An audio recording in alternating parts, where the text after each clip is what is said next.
ರಾಜ್ಯದಲ್ಲಿ ಬೆಲೆ ಏರಿಕೆ ವಿರುದ್ಧವಾಗಿ ವಿಜಯೇಂದ್ರ ವಾಗ್ದಾಳಿ ಮಾಡಿದ್ದಾರೆ. ಬೆಲೆ ಏರಿಕೆಯಿಂದ ಜನ ತತ್ತರಿಸಿ ಹೋಗಿದ್ದಾರೆ. ಇಲ್ಲಿ ಬಜೆಟ್ ಜನರ ಕಣ್ಣೀರು ಒರೆಸುವಂತಹ ಕೆಲಸವನ್ನು ಮಾಡೇ ಇಲ್ಲ. ಬೆಲೆ ಏರಿಕೆ ಒಂದೇ ಈ ಸರ್ಕಾರ ಮಾಡ್ತಿರೋದೇನಪ್ಪ ಅಂದರೆ ಎಲ್ಲದರ ಬೆಲೆ ಜಾಸ್ತಿ ಮಾಡ್ತಿರೋದು, ಇದೊಂದನ್ನೇ ಇವರು ಮಾಡ್ತಾ ಇರೋದು. ಎಲ್ಲದರ ದರ ಹೆಚ್ಚಳವನ್ನು ಮಾಡಿದ್ದಾರೆ ಇವರು. ಬೆಲೆ ಏರಿಕೆ ಗ್ಯಾರಂಟಿ ಮಾತ್ರ ಸರ್ಕಾರ ಮಾಡ್ತಾ ಇದೆ ಇಲ್ಲಿ ಅಂಥೇಳಿ ಬಿಜೆಪಿ ರಾಜ್ಯಾಧ್ಯಕ್ಷ ವಿಜಯೇಂದ್ರ ವಾಗ್ದಾಳಿ ಮಾಡಿದ್ದಾರೆ. ರಾಜ್ಯದ ಜನ ಇವತ್ತು ತತ್ತರಿಸಿ ಹೋಗಿದ್ದಾರೆ. ಬೆಲೆ ಏರಿಕೆಯಿಂದ ಇವತ್ತು ರಾಜ್ಯದ ಜನ ತತ್ತರಿಸಿ ಹೋಗಿದ್ದಾರೆ. ಯಾವ ಬಜೆಟ್ಟು ಈ ನಾಡಿನ ಜನರ, ಬಡವರ, ಕೃಷಿಕರ ಒಂದು ಕಣ್ಣೀರನ್ನು ಒರೆಸ್ತಕ್ಕಂಥ ಕೆಲಸ ಆಗಬೇಕಾಗಿತ್ತು. ಬೆಲೆ ಏರಿಕೆ ಬಗ್ಗೆ ಅಂತೂ ಅದು ಒಂದೇ ನಿರಂತರವಾಗಿ ಸರ್ಕಾರ ಕೊಡ್ತಾ ಇರುವುದು.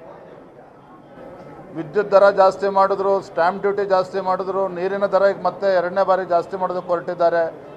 ಸೊ ಒಂದೇ ಒಂದು ಗ್ಯಾರಂಟಿ ಸರ್ಕಾರ ಇಂಪ್ಲಿಮೆಂಟ್ ಮಾಡಿರ್ತಕ್ಕಂಥದ್ದು ಅಂತ ಹೇಳಿದ್ರೆ ಬೆಲೆ ಏರಿಕೆ ಗ್ಯಾರಂಟಿಯನ್ನು ಭಾಳ ಯಶಸ್ವಿಯಾಗಿ ಸರ್ಕಾರ ಇವತ್ತು ಅದನ್ನು ಅನುಷ್ಠಾನ ಮಾಡ್ತಾ ಇದ್ದಾರೆ. ಇದರಿಂದ ರಾಜ್ಯದ ಜನ ಪರದಾಡ್ತಾ ಇದ್ದಾರೆ. ಬಜೆಟ್ ಮೇಲೆ ನಾವು ಕೂಡ ಇದರ ಬಗ್ಗೆ ಚರ್ಚೆ ಮಾಡ್ತೇವೆ. ರಾಜ್ಯದ